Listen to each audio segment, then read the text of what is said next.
The auction block was cold beneath Sarah Ramsey's bare feet as she stared out at the sea of unfamiliar faces. Her husband had sold her like livestock after 5 years of marriage had yielded no children, her barrenness being the final straw in a marriage built on convenience rather than love. Nebraska City, Nebraska, 1878. The town was bustling with the promise of prosperity as the railroad continued its westward expansion. For most, it meant opportunity. For Sarah, it meant humiliation as she stood trembling in the town square. Next up, we have this woman. 24 years old, good health, can cook and clean, the auctioneer announced, his voice booming across the crowd. A bit on the slender side, but strong enough for work. One flaw, gentlemen, she's barren, can't have children, starting bid at $15. The crowd murmured. Some men laughed. Others shook their heads and spat tobacco juice into the dirt. Sarah kept her gaze on the distant hills, refusing to let these strangers see her tears. Her husband of 5 years, Edgar Thompson, had declared her worthless before signing the papers that essentially indentured her to whoever would take her. $15. Do I hear 20? The auctioneer's voice cracked like a whip. A voice from the back called, I'll give you 10. That's all a barren woman's worth. Laughter rippled through the crowd. Sarah's cheeks burned with shame, but she kept her head high, her honey-brown hair falling in loose waves down her back, her simple blue dress the only decent one she'd been allowed to keep whipping around her ankles in the autumn breeze. $10. This is a human being, sir. The auctioneer tried to drive up the price, but the crowd had grown disinterested. Women who couldn't bear children were considered practically useless in a land where family legacy and extra hands for labor were essential. $10 going once. $50. The crowd turned as one to see who had spoken. Sarah's eyes followed theirs, landing on a tall man standing slightly apart from the others. He wore a dusty black hat pulled low over his eyes, a worn leather vest over a faded blue shirt, and chaps that had seen better days. His boots were scuffed but well-maintained, and the gun at his hip looked clean and ready. $50 from Mr. Owens. The auctioneer's eyes lit up. Do I hear 60? The crowd was silent, staring at the stranger in disbelief.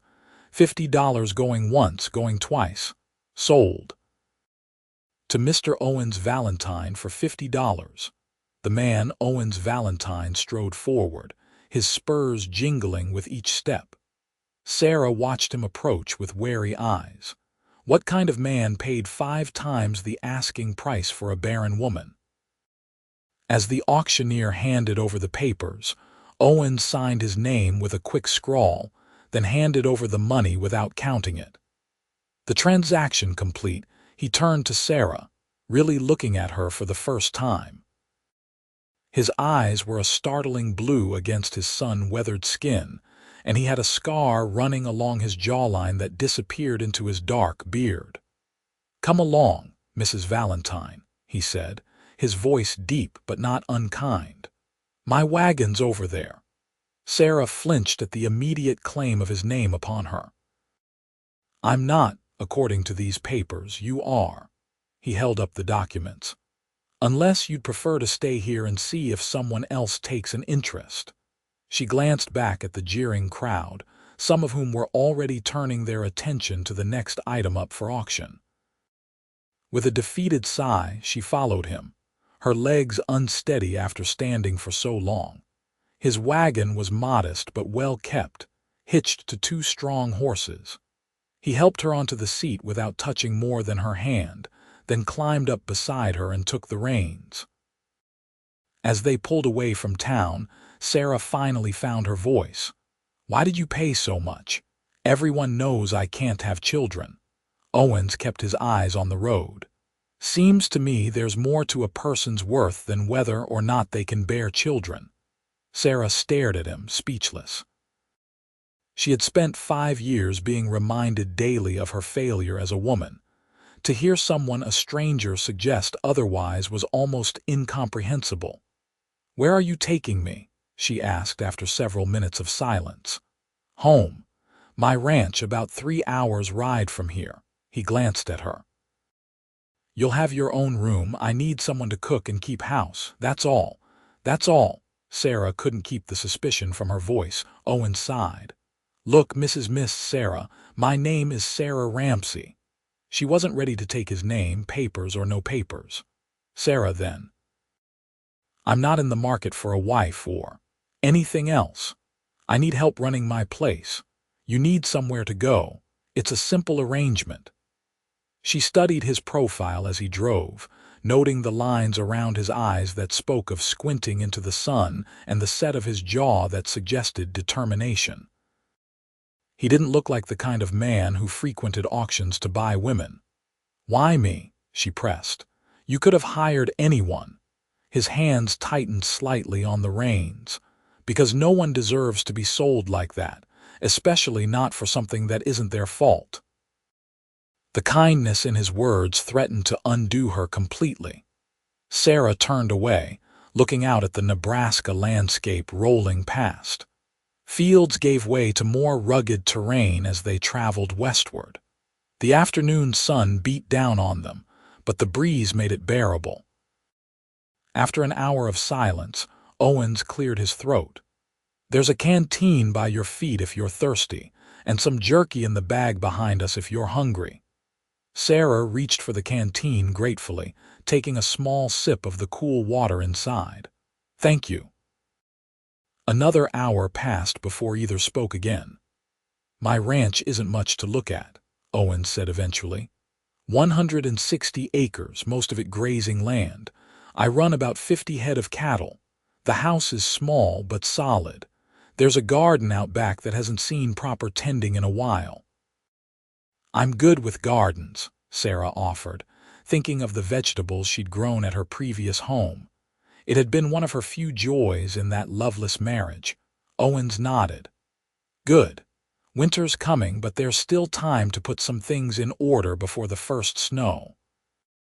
As the sun began its descent toward the horizon, the landscape opened up to reveal a small valley cradled between low hills.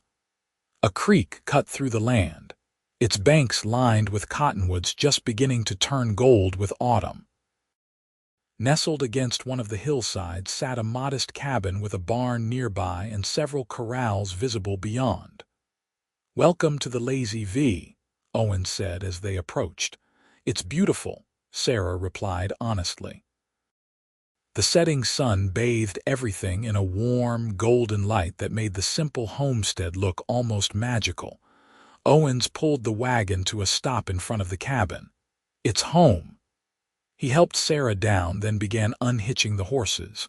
"Go on inside. Doors unlocked. I'll take care of the team and bring in your things." Sarah hesitated, then climbed the 3 wooden steps to the porch and pushed open the door. The cabin was larger than it appeared from outside. The main room served as both kitchen and living area, with a sturdy table and chairs near a cast iron stove, and a worn but comfortable-looking sofa facing a stone fireplace. A hallway led to what she assumed were bedrooms. Everything was neat but Spartan, clearly a bachelor's home. She moved to the stove, checking the wood box beside it. Nearly full. Opening the stove, she found it clean and ready for a fire. At least she wouldn't have to cook dinner outdoors. A few minutes later, Owens entered carrying her small trunk. "Your room's the second door on the right. Mine's at the end of the hall. There's a washroom between." "Thank you, Mr. Valentine. Owens, just call me Owens." He set the trunk down. "I'll let you get settled. I need to check on things in the barn. When you're ready, you can start dinner. Whatever you find in the pantry is fine." After he left, Sarah explored the cabin more thoroughly. Her bedroom was small but comfortable, with a real bed covered in a colorful quilt, a dresser, and a small window overlooking the creek. The washroom had a proper tub and pump, luxury she hadn't expected. The kitchen pantry revealed a reasonable selection of staples: flour, sugar, coffee, dried beans, and canned goods. She set to work making a simple meal of beans, bacon, and cornbread. By the time Owens returned, the cabin was filled with the aroma of home cooking. He stopped in the doorway, sniffing appreciatively. "Smells good. It'll be ready soon." Sarah wiped her hands on the apron she'd found hanging by the stove. "I hope you don't mind that I used some of your bacon. That's why it's there." He removed his hat and hung it on a peg by the door, then washed his hands at the kitchen pump. His dark hair was shorter on the sides but longer on top, with a slight wave that suggested it would curl if allowed to grow. They ate in silence at first, the awkwardness of two strangers sharing a meal palpable between them. "This is good," Owens said finally. "Been a while since I had a home-cooked meal." "You cook for yourself?" Sarah asked. He nodded. "Since my pa died 3 years ago, nothing fancy, mind you." "Lot of stew and beans?" "No." "Wife?" she ventured cautiously. "No." His tone discouraged further questions on that subject. After dinner, Sarah washed the dishes while Owen sat at the table cleaning his gun. The domesticity of the scene was strange, considering they'd only met hours ago. "I'll show you around properly tomorrow," he said as he reassembled the revolver with practiced ease. "For now, you should rest. It's been a long day." Sarah nodded, suddenly aware of how exhausted she was. "Good night, Mr. Owens." "Good night, Sarah." In her room, Sarah changed into her nightdress and sat on the edge of the bed, finally allowing the emotions of the day to wash over her. Her former husband, had sold her because she couldn't give him sons. And now she belonged to a stranger, a quiet cowboy who seemed decent enough but was still, ultimately, her owner. She cried silently, mourning not the loss of her marriage, which had been loveless from the start, but the loss of her freedom and dignity. Eventually, exhaustion claimed her, and she fell into a fitful sleep. The next morning, Sarah woke to the smell of coffee. She dressed quickly in one of her 2 remaining dresses, a simple brown calico, and tied her hair back with a ribbon before venturing to the kitchen. Owens was already up, pouring coffee into 2 cups. "Morning, hope you slept all right." "As well as could be expected," she answered honestly. He nodded as if he understood. "Thought we'd start with breakfast, then I'll show you around the place. Let you know what needs doing." "Of course." She moved to the stove. "What would you like?" "Whatever's easy. I usually just have coffee and biscuits." Sarah found eggs in a basket by the back door and bacon in the icebox, another luxury she hadn't expected. Soon, she had a hearty breakfast prepared. As they ate, Owen seemed to be gathering his thoughts. Finally, he spoke. "I should make something clear. Those papers say you belong to me, but I don't hold with that. You're not my property. You're free to leave any time you want." Sarah nearly choked on her coffee. "What?" "I said you're free to go. I'll even give you money for passage wherever you want." His blue eyes held her steadily. "But I'm offering you a job here. Room and board plus wages. Fair wages for honest work." "Why?" The question escaped before she could stop it. Owens took a long sip of coffee. "Because you're a person, not property. Because what was done to you wasn't right." He set down his cup. "And because I need the help and you need a fresh start. Seems straightforward enough to me." Sarah studied him, looking for any sign of deceit or ulterior motive, but found only sincerity in his weathered face. "You paid $50 for me," he shrugged. "Consider it the price of doing what's right." "I don't have anywhere else to go," she admitted. "My parents are dead." "I have no siblings. Edgar made sure I had no friends." "Then stay. Work for me, see how it goes." He stood, taking his plate to the wash basin. "If it doesn't suit you, we'll figure something else out." Sarah felt something she hadn't felt in years: hope. "Thank you, Owens." "I accept your offer." He nodded, then gestured toward the door. Let's start that tour then. The Lazy V was more impressive by daylight. The main house and barn formed the heart of the operation, with corrals and a bunkhouse nearby. Beyond stretched pastures where cattle grazed on the autumn grass. The creek provided water year-round, and the hills offered shelter from the worst of the winter winds. It's not a big spread, Owens explained as they walked, but it's good land. My pa claimed it after the war. Built everything himself. The Civil War, Sarah asked. Owens nodded. He fought for the Union, came west afterward looking for a fresh start. And your mother, a shadow crossed his face, died when I was born. It was just Pa and me until he passed. I'm sorry, Sarah said softly. He shrugged. It was a long time ago. Pa did his best. He pointed to a fenced area behind the house. That's the garden I mentioned. It's overgrown now, but the soil's good. Sarah examined the plot. Despite the weeds, she could see the remnants of what had once been a productive garden. I can work with this. It's too late for many crops this year, but I could prepare it for spring. Whatever you think best. He led her to the barn next, introducing her to the horses, 4 in total, including the team that had pulled their wagon, and showing her where feed and tools were kept. Do you have any help? She asked, noticing the size of the operation seemed large for one man. Hired hands during calving and roundup. Rest of the time it's just me. He patted the neck of a chestnut gelding. This is Rusty. He's yours to ride if you want to learn. Sarah had ridden as a girl but hadn't been on a horse in years. Edgar hadn't approved of women riding. I'd like that, she said. They continued the tour, with Owens explaining the rhythm of ranch life: early mornings, long days, and the constant cycle of tasks that kept everything running. By the time they returned to the house, Sarah's head was spinning with information, but she felt oddly energized. It's a lot to take in, Owens acknowledged as they stood on the porch. But you'll get the hang of it. I'm sure I will. She smiled, surprising herself with the genuine feeling behind it. Thank you for showing me everything.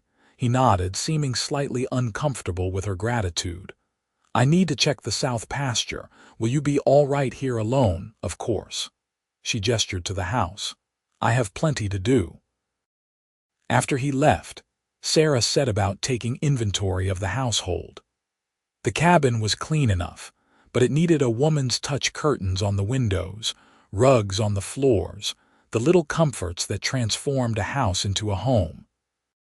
The pantry needed organizing, and the entire place could use a thorough cleaning.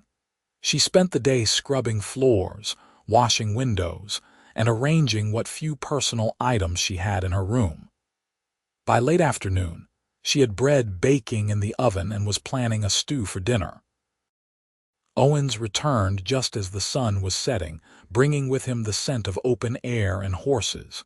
He stopped in the doorway, taking in the transformation of his home. You've been busy. Sarah wiped flour from her hands. I hope you don't mind. I thought the place could use some attention. No, it's... He looked around, something almost like wonder on his face. It's nice. Reminds me of when Pa was alive. The wistfulness in his voice tugged at Sarah's heart. She busied herself with the stew to hide her reaction. Dinner will be ready soon. You have time to wash up. That night, after a hearty meal and companionable silence by the fire, Sarah retired to her room feeling more at peace than she had in years. Owens Valentine was a puzzle: gruff but kind, reserved but fair. Whatever his reasons for buying her freedom, she was grateful for this chance to start anew. Days turned into weeks as autumn deepened toward winter. Sarah settled into life at the Lazy V, finding satisfaction in the daily routine of ranch work. She tended the house, cooked their meals, and even began helping with some of the livestock chores. Owens taught her to ride again, and soon she was comfortable enough to accompany him on short rides around the property. Their initial awkwardness gradually eased into a comfortable working relationship. Owens was a man of few words, but Sarah learned to read his expressions and moods. He was unfailingly polite, never raising his voice or making inappropriate demands. He treated her with a respect she hadn't known in her previous life. One evening in early November, as the first real cold snap settled over the land, they sat by the fire after dinner. Owens was carving a piece of wood, a hobby Sarah had discovered he enjoyed while she mended one of his shirts. "Winter's coming early this year," he commented, looking up from his work. "Can feel it in the air. Will the cattle be all right?" Sarah had grown fond of the gentle-eyed creatures that were the lifeblood of the ranch. "Their hardy stock. We'll move them to the south pasture tomorrow, better shelter there." He tested the edge of his knife against his thumb. "Might snow by week's end." Sarah nodded, focusing on her stitching. After a moment of comfortable silence, she asked, "Owens, may I ask you something?" He looked up, eyebrows raised in question. "Why did you never marry? She hesitated, feeling heat rise to her cheeks. "You seem like you'd make a good husband." His hand stilled on the carving. For a moment she thought he might not answer. "Was engaged once," he said finally, his voice low. "Her name was Margaret. We were young, both 19. She died of influenza before we could marry." "I'm so sorry," Sarah said softly, understanding now his hesitation about personal questions. Owens shrugged, but the movement was stiff. "It was a long time ago, 10 years now." He resumed carving. "What about you? How did you end up married to a man who'd sell you off?" Sarah sighed, setting aside her mending. "My father arranged it." Edgar Thompson was 35, established, respected in the community. "I was 17 and had no say in the matter." She stared into the fire, memories washing over her. "He wasn't cruel at first, just indifferent. When I didn't conceive right away, he grew colder. After 5 years, he decided I was defective and not worth keeping." Owen's expression darkened. "Man like that doesn't deserve to be called a man." "The doctor said there was nothing wrong with me that he could find," Sarah continued, the words spilling out after being held inside for so long. "But Edgar was convinced the fault was mine. He never considered it might be him." "Often is," Owens commented. "Had a prize bull once that couldn't sire a calf to save his life. Looked perfect, but—" He trailed off, seeming to realize the comparison might be insensitive. Sarah surprised herself by laughing. "Are you comparing my ex-husband to a bull?" A hint of a smile touched Owen's lips. "Maybe, sorry, don't be, it's apt." She picked up her mending again. "Anyway, it doesn't matter now. That life is behind me." Owen studied her for a long moment, his blue eyes reflecting the firelight. "You're better off. Man who'd sell his wife doesn't understand what's truly valuable." The simple statement, delivered in his straightforward way, warmed Sarah more than the fire before them. She ducked her head, focusing intently on her stitches to hide the emotion that threatened to overwhelm her. Later that night, as she lay in bed listening to the wind picking up outside, Sarah reflected on how drastically her life had changed in just a few short weeks. From property to be sold to a woman with dignity and purpose. All because one man had seen value in her when others saw only failure. The next day dawned cold and gray, the threat of snow hanging in the air. Owens and Sarah spent the morning moving the cattle to the sheltered pasture, working together with a synchronicity that surprised them both. Sarah had never imagined she'd find satisfaction in ranch work, but there was something deeply rewarding about the physical labor and immediate results. As they rode back to the ranch, the first snowflakes began to fall. By the time they reached the barn, a proper snowstorm was brewing. "Going to be a bad one," Owens observed as they unsaddled their horses. "Good thing we got the herd moved." Inside the house, Sarah stoked the fire while Owens brought in extra firewood.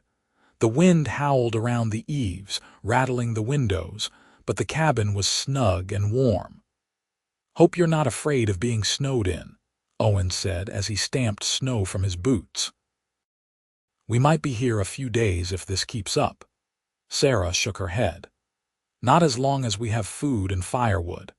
They spent the day indoors, Sarah baking bread and preparing a stew that could simmer all afternoon, Owens repairing tack and tools at the kitchen table. The domesticity felt natural now, comfortable in a way that surprised Sarah given her previous experience with married life. By evening, the storm had intensified. Wind screamed down the chimney, making the fire dance, and snow piled against the windows.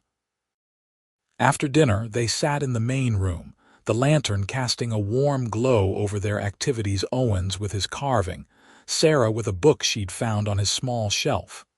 "What are you reading?" he asked, breaking the companionable silence. She showed him the cover. "Tennyson's poems."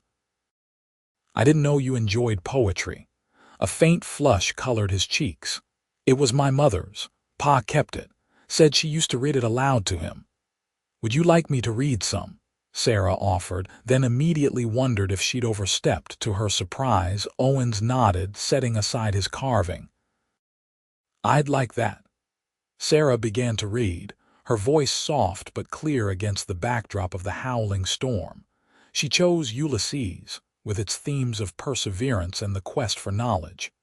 Owens listened intently, his eyes half closed, occasionally nodding at a particularly resonant line.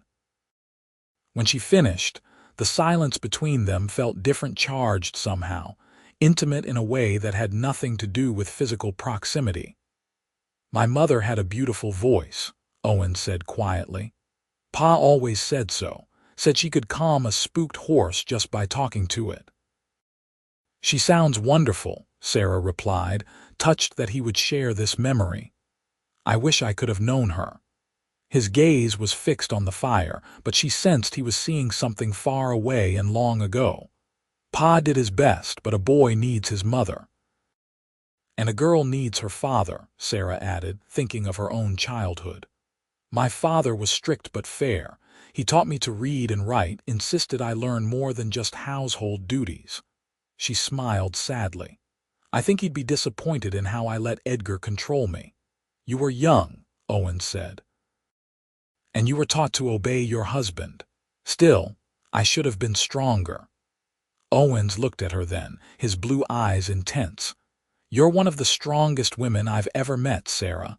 You've endured what would break most people, and here you are, starting over." The conviction in his voice caught her off guard. "I don't feel strong most of the time." Strength isn't about feeling, it's about doing what needs doing even when you're afraid. He leaned forward, elbows on his knees.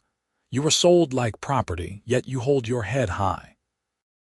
You work hard, never complain, that's strength."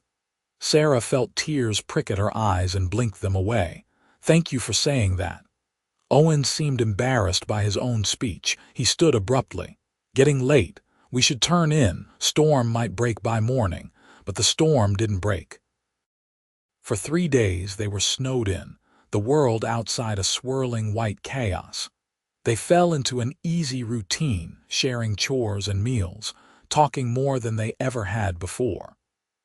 Sarah learned about Owen's childhood, his dreams for the ranch, his quiet pride in what he'd built. In turn, she shared stories of her life before Edgar, her parents, her education, her love of gardening and literature.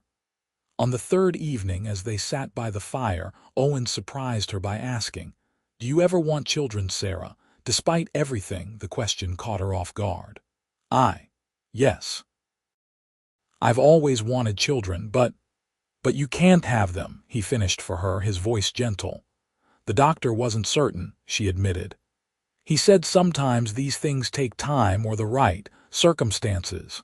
She flushed, uncomfortable discussing such intimate matters. Owens was quiet for a long moment. "I never much thought about having children. After Margaret, I figured that life wasn't for me." He poked at the fire, sending sparks up the chimney. "But lately I've been thinking it might be nice to have a family." Sarah's heart beat faster. Was he saying what she thought he was saying? Owens. He stood suddenly as if regretting his candor.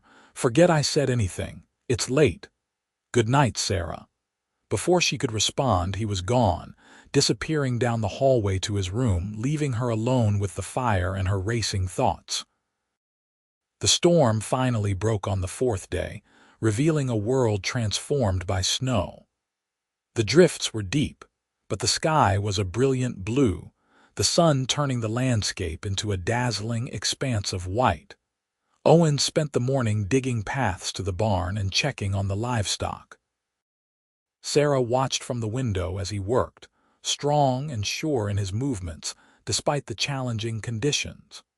She couldn't deny the attraction she felt growing toward him, not just gratitude for his kindness, but genuine affection for the man himself. When he returned, cheeks ruddy from the cold and snow clinging to his beard, Sarah had hot coffee waiting.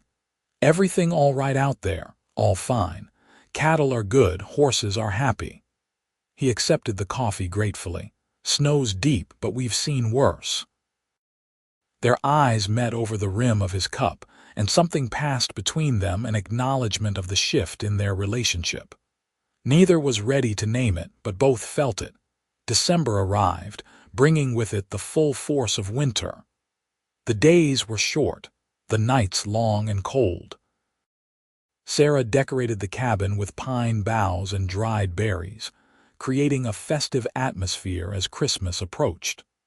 Owens watched her efforts with quiet appreciation, sometimes helping, sometimes just observing with a thoughtful expression.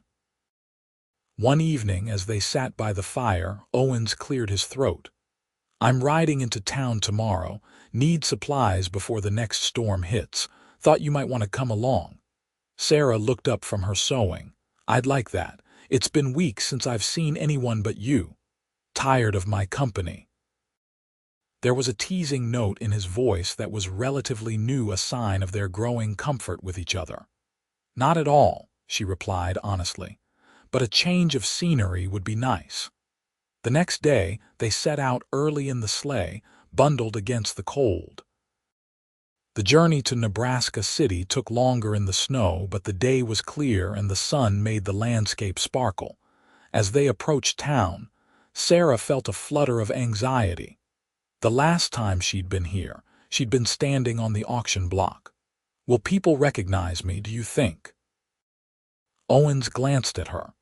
"Maybe, does it matter?" She considered this. "I suppose not, I have nothing to be ashamed of." He nodded approvingly. "Exactly right." Nebraska City was busy despite the weather, with Christmas just 2 weeks away. They tied up at the general store, and Owens helped Sarah down from the sleigh, his hands strong and steady at her waist. Inside the store, Sarah selected necessary provisions while Owens chatted with the proprietor, Mr. Jenkins, about cattle prices and weather forecasts. She was examining a bolt of fabric when she heard a familiar voice behind her. "Well, if it isn't the Barren, Mrs. Thompson. Or I guess it's Mrs. Valentine now, isn't it?" Sarah turned slowly to face Eliza Wilson, the banker's wife and one of the town's most notorious gossips. Edgar had often entertained the Wilsons, making Sarah serve them while excluding her from conversation. "It's Sarah," she replied evenly. "Sarah Ramsey." Eliza raised an eyebrow. "Not taking your new master's name, how modern of you." "Owens is my employer, not my master," Sarah corrected, keeping her voice low. "And my personal arrangements are none of your concern, Mrs. Wilson. Employer, is that what they're calling it these days?" Eliza's laugh was brittle. "Everyone knows he bought you at auction. What respectable man pays good money for a woman who can't give him children unless he plans to use her for? That's enough, Mrs. Wilson."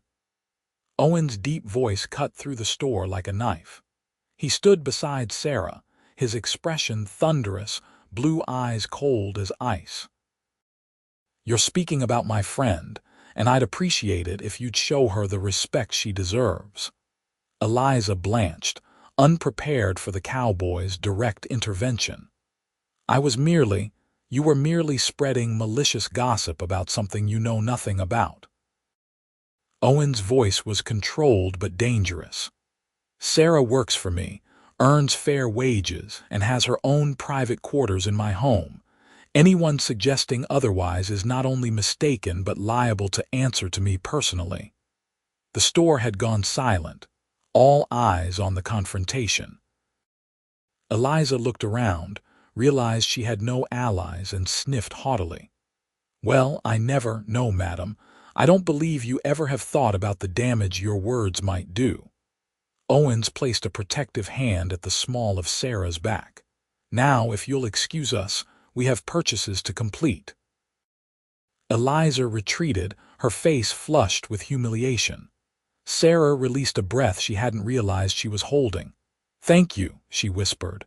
Owen's expression softened as he looked down at her.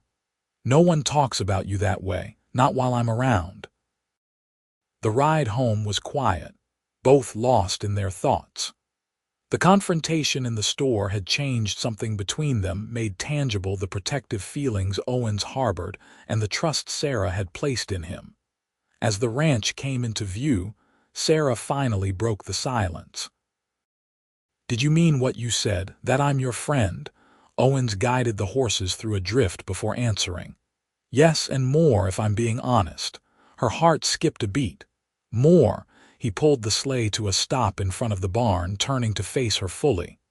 "Sarah, I didn't plan this. When I saw you on that auction block, I just knew I couldn't let you be sold like that. I never expected to."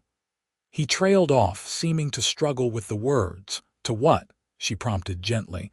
"To care for you the way I do." His eyes held hers, vulnerable and sincere. "I know it hasn't been that long, and you have every reason to be wary of men after what you've been through. But I need you to know that I think you're remarkable, strong, kind, intelligent." His voice dropped lower. "And I think you're beautiful, inside and out." Sarah's breath caught in her throat. "Owens, you don't have to say anything," he assured her quickly. "I don't expect anything from you, I just wanted you to know." But Sarah did want to say something. The feelings that had been growing in her heart over the past weeks weren't just gratitude or friendship. There was something deeper there, something she'd never felt for Edgar or any other man. "I care for you too," she admitted, her voice barely above a whisper. "More than I thought possible after everything." Relief and joy washed over his face. Slowly, giving her every chance to pull away, he leaned forward and pressed his lips to hers in a gentle, questioning kiss. Sarah answered by returning the kiss, her gloved hand coming up to rest against his cheek. When they parted, both were smiling despite the cold. "We should get inside," Owen said, though he made no move to leave the sleigh. "Getting colder by the minute." "Yes," she agreed, equally reluctant to break the moment. "We should." That evening, their usual routine felt different, charged with new awareness and possibilities. They moved around each other in the kitchen, their hands occasionally brushing, smiles exchanged over simple tasks. After dinner, Owens reached across the table and took her hand in his. "I want to do this properly," he said. "Court you like a gentleman should, if that's what you want." Sarah squeezed his hand. "I'd like that very much." The days leading up to Christmas were filled with a quiet joy neither had expected to find. Owens brought Sarah wildflowers he'd dried the previous summer, presented with endearing awkwardness. She baked his favorite treats and sat closer to him by the fire in the evenings. They talked about everything and nothing, learning each other's stories, fears, and dreams. On Christmas Eve, as snow fell gently outside, Owens presented Sarah with a small package wrapped in brown paper. "It's not much," he said as she unwrapped it, "but I wanted you to have something special." Inside was a delicate silver locket on a fine chain. Sarah gasped as she opened it to find a tiny pressed wildflower inside. "Owens, it's beautiful." "It was my mother's," he explained. Pa gave it to her when they were courting, said she wore it every day until he didn't need to finish. I want you to have it. I'll treasure it, she promised, holding it out to him. Will you put it on me? He fastened the chain around her neck, his fingers lingering at her nape. When she turned to face him, his expression was so tender it brought tears to her eyes. I have something for you too, she said, retrieving a package from beneath the small pine tree they'd decorated. It's not as meaningful as yours, but if it's from you, it's meaningful, he interrupted, carefully unwrapping the gift. Inside was a hand-knitted scarf in a deep blue that matched his eyes. Sarah, this is perfect. When did you find time? Late nights, she admitted with a smile. When you thought I was reading. He wrapped the scarf around his neck, appreciating the craftsmanship.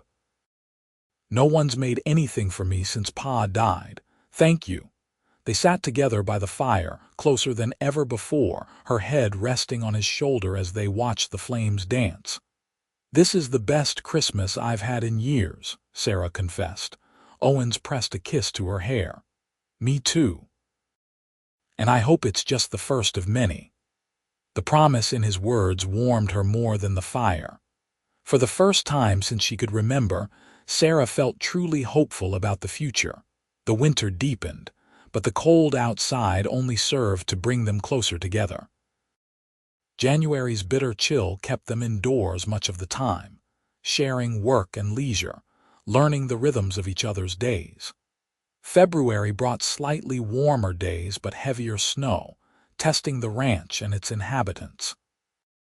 Through it all, their bond strengthened, their courtship progressing with sweet, unhurried certainty. Owens proved to be a thoughtful suitor, finding small ways to show his affection daily. A wildflower pressed in a book left for her to find. A wooden carving of a bird placed on her dresser. Hot coffee waiting when she woke. None of these gestures were grand, but each demonstrated the depth of his consideration. In turn, Sarah flourished under his attention, regaining confidence she hadn't realized she'd lost during her years with Edgar. She began planning the spring garden in earnest, ordered seed catalogs from back east, and even started sketching designs for improvements to the cabin. One evening in late February, as they sat by the fire, Owens broached a subject they'd been dancing around. Sarah, I've been thinking about us. About the future. She looked up from her needlework, heart quickening. Oh, I care for you, more than I've ever cared for anyone since Margaret. He took her hands in his. And I hope you feel the same way. I do, she assured him. Very much. He nodded, seeming to gather his courage. The thing is, I know you've had a bad experience with marriage, and I know people think that we couldn't have children. He squeezed her hands gently. But none of that matters to me. You're priceless just as you are, Sarah. Whether or not we ever have children, whether or not you can bear them, you're everything I want. Tears welled in Sarah's eyes at his words.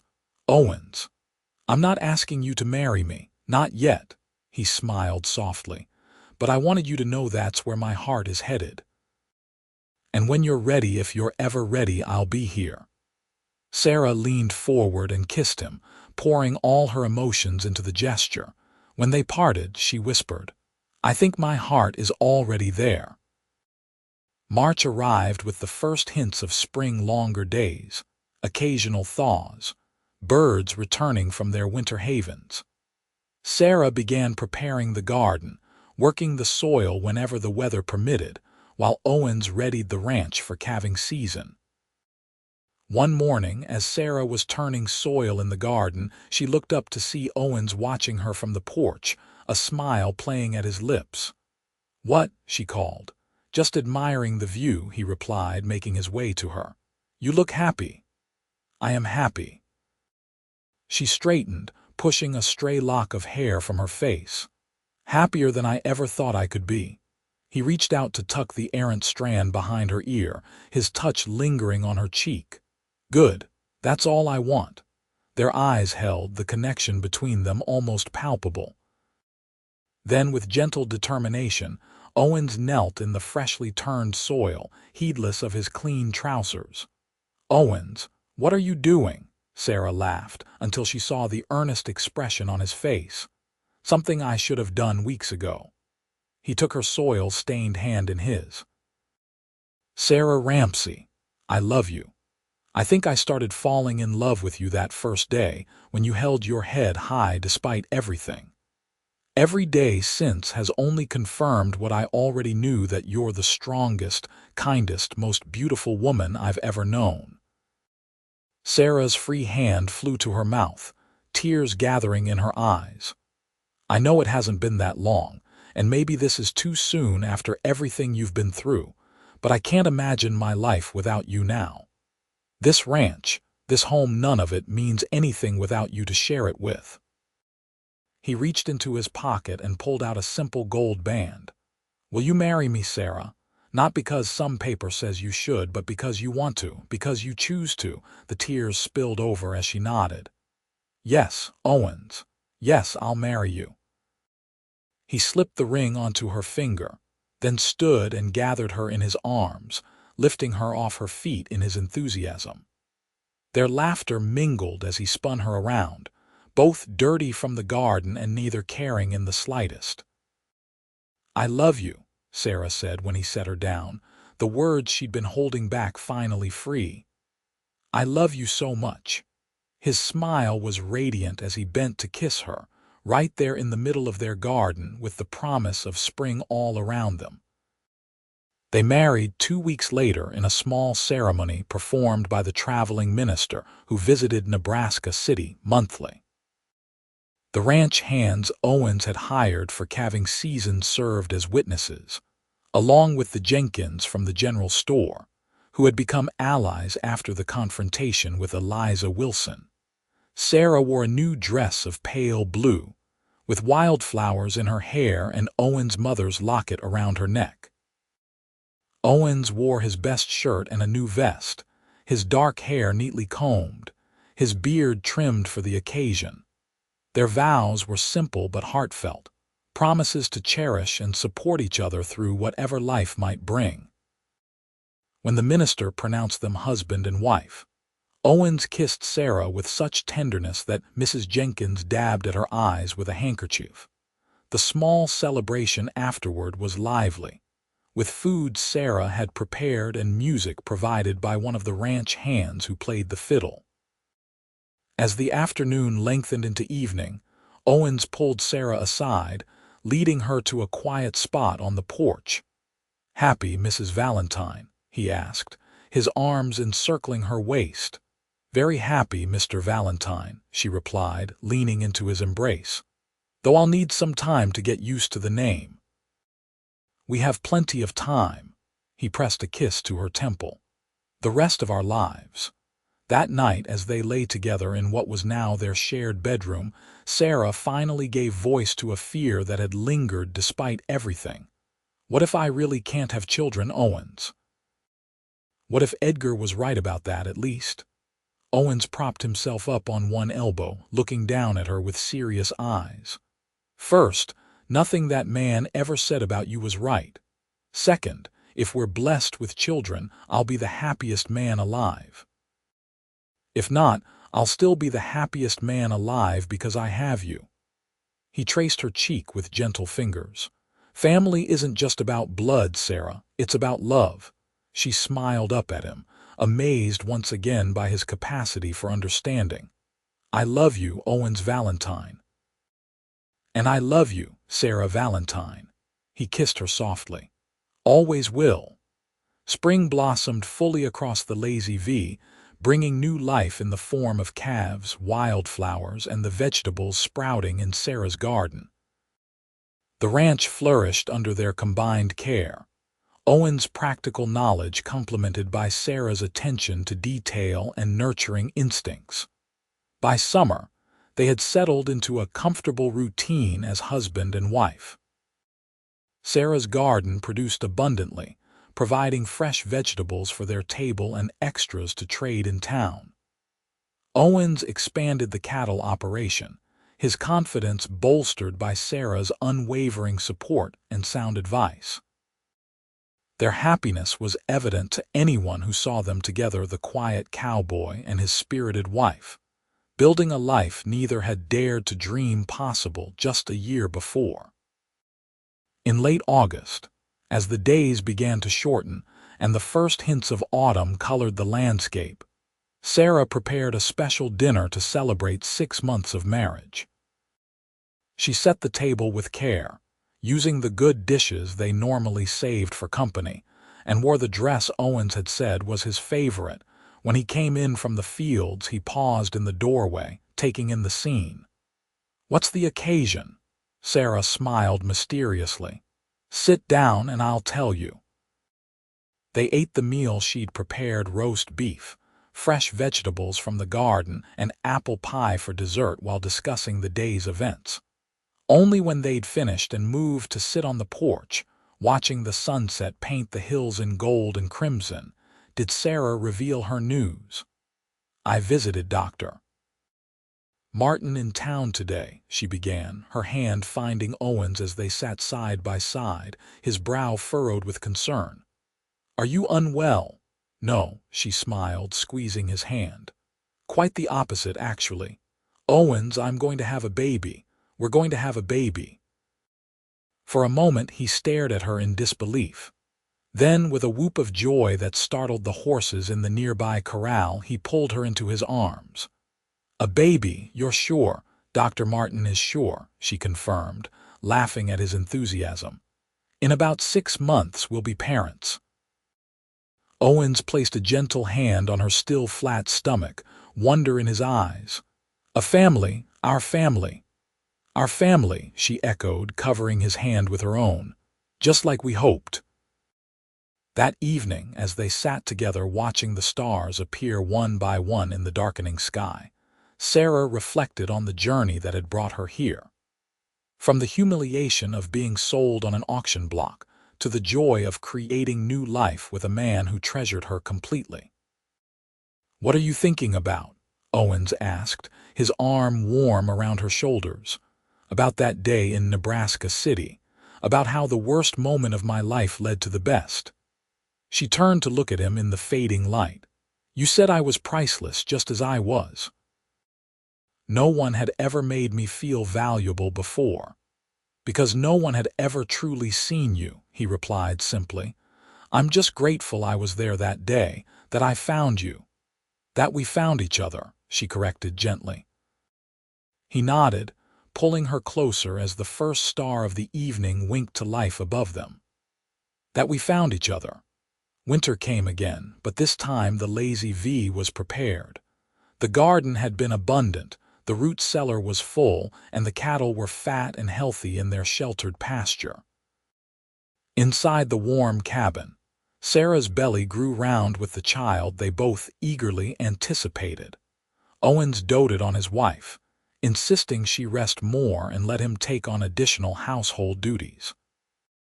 He carved a cradle from pine wood, lined it with a soft mattress and blankets Sarah had made, and placed it in their bedroom where the morning sun would warm it. Christmas was a joyous affair, with Sarah feeling the baby's first movements like butterfly wings. She told Owens as he pressed his hand to the spot. They exchanged simple gifts and made plans for the future, imagining next Christmas with their child. In February, a particularly harsh blizzard isolated the ranch for nearly a week. Owens worried about Sarah, now 7 months pregnant, but she remained calm and confident. "This baby is as sturdy as its father," she assured him. "We're both fine." When the snow finally cleared enough for travel, Owens insisted on taking Sarah to town to see the doctor. Dr. Martin confirmed that mother and child were doing well, predicting an April birth. "A spring baby," Sarah said happily as they drove home, "born when everything is new and growing." "Just like our love was," Owens replied, reaching over to squeeze her hand. The weeks passed with increasing anticipation. Sarah prepared for the birth with the same practical efficiency she brought to all tasks, while Owens alternated between excitement and nervous concern. "What if something goes wrong?" he asked one night as they lay in bed, his hand resting protectively on her rounded belly. "What if you need help and I can't get to town in time? Mrs. Jenkins has agreed to come stay with us 2 weeks before the baby is due," Sarah reminded him. "She's delivered dozens of babies, and you've delivered countless calves. Between the two of you, I'll be well cared for," he chuckled at the comparison. "I'm not sure those skills transfer exactly. The principle is the same," she insisted. "New life is new life." True to her word, Mrs. Jenkins arrived in early April, bringing with her decades of practical experience and a calming presence. She settled into the guest room, helping Sarah with final preparations while assuring Owens that everything was proceeding normally. On April 15th, just as dawn was breaking over the eastern hills, Sarah went into labor. The birth was long but uncomplicated, with Mrs. Jenkins guiding her through each stage while Owens provided support and encouragement, never leaving her side despite the older woman's suggestion that men usually waited elsewhere. "My place is with my wife," he said firmly, holding Sarah's hand as she worked through another contraction. Just as the sun was setting, casting golden light through the bedroom window, their son was born, a robust baby with his father's blue eyes and a dusting of dark hair. Mrs. Jenkins cleaned and swaddled him before placing him in Sarah's arms. "He's perfect," Sarah whispered, tears of joy streaming down her face. "Absolutely perfect." Owen sat beside them on the bed, one arm around Sarah's shoulders, the other hand gently touching his son's tiny fingers. "He is just like his mother." They named him William Owens Valentine, after both their fathers. "We'll call him Will," Sarah decided as she nursed him for the first time. Mrs. Jenkins stayed another week, helping Sarah adjust to motherhood and teaching Owens how to assist with the baby. When she finally returned to town, the new family settled into a rhythm all their own. Will thrived, growing stronger every day. Sarah recovered quickly, soon able to resume many of her usual activities with the baby, either in her arms or nearby in his cradle. Owens proved to be a devoted father, as gentle with his son as he was with new calves, but with an added tenderness that sometimes brought Sarah to tears. One evening in June, as they sat on the porch watching the sunset while asleep in Sarah's arms, Owens turned to his wife with a thoughtful expression. "I was thinking about that day again, the auction." Sarah nodded, understanding immediately. Those events, though nearly 2 years past, had shaped their lives irrevocably. "I've never told you exactly why I was there," he continued. "I wasn't planning to go to town that day at all, had plenty of work here at the ranch. But that morning I woke up with this feeling like I needed to be somewhere." He shook his head, still puzzled by it. "Never experienced anything like it before or since. Just knew I had to go to Nebraska City right then." "Providence," Sarah suggested softly. "Maybe so." He reached over to stroke Will's cheek with one gentle finger. "Whatever it was, I'm grateful for it every day." Sarah leaned against him, their son cradled between them. "So am I, every single day." As the sun dipped below the horizon, painting the sky in shades of pink and gold, they sat together in contented silence, a family created against all odds, through cruelty transformed to kindness, through worthlessness redeemed to pricelessness, through despair transmuted to hope. The years that followed brought changes to the Lazy V. The herd grew, requiring more hands and more grazing land.